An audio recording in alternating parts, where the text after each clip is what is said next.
Importante talaga no na may debate bawat religion, bawat sikta. Kailangan talaga may debate para malaman natin na kung sino talaga ang totoo at ang nagsabi ng katotohanan. Yan ang kagandahan sa debate. Debate sa ating pananampalataya. Mayroon kasi yung iba't ibang sikta na nag-claim na sila daw ang totoo. Katoliko din daw sila. Nag-aangkin sila na sila daw ang totoong iglesia na itinayo ni Jesus Christ. Kaya importante talaga na may debate.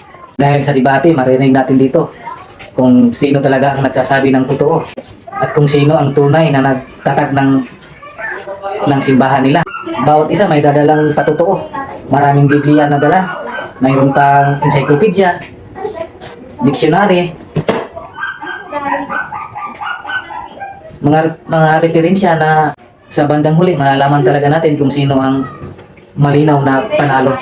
Kung kaninong iglesia ang kinaaniban ang totoong tinatag ni Jesus Christ. Kung sa rehistro lang ang pag-uusapan, talong buo talaga ang sikta. Lalo na yung taon kung kailan sila itinatag. Saang bansa sila tinatag?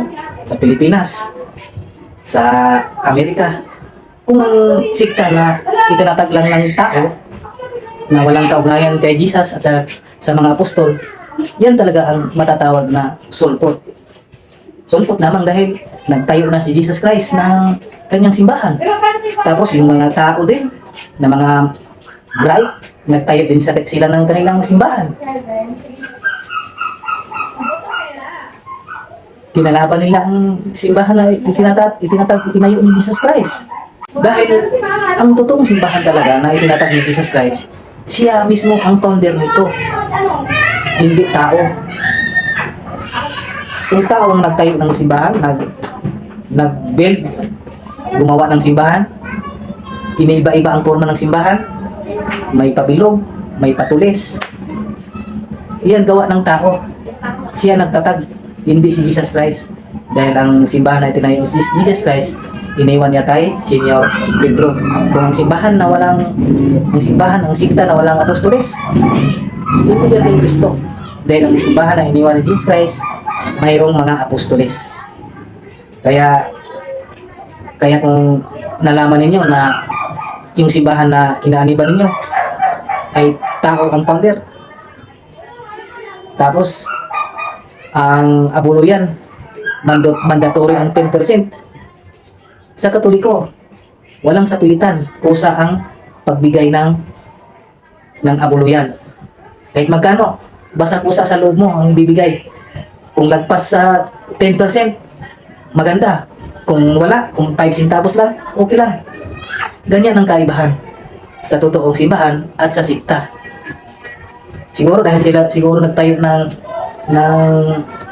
ng sikta, nagtayo sila ng pasulpot na sikta, dahil may pira dito, may pira dyan.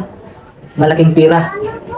Kung pastor ka na wala kang trabaho, hindi ka nakapag-aral sa kolehiyo, nag-practice ka lang sa bahay ng pagbabasa ng Biblia, tapos nagtayo ka na ng iyong sulpot na iglesia. Pagka makakuha ka ng maraming maakay mo sa iyong simbahan, doon magsisimula ang yaman ng isang pastor. Magkakaroon siya ng maraming pira kahit hindi siya nag-aaral.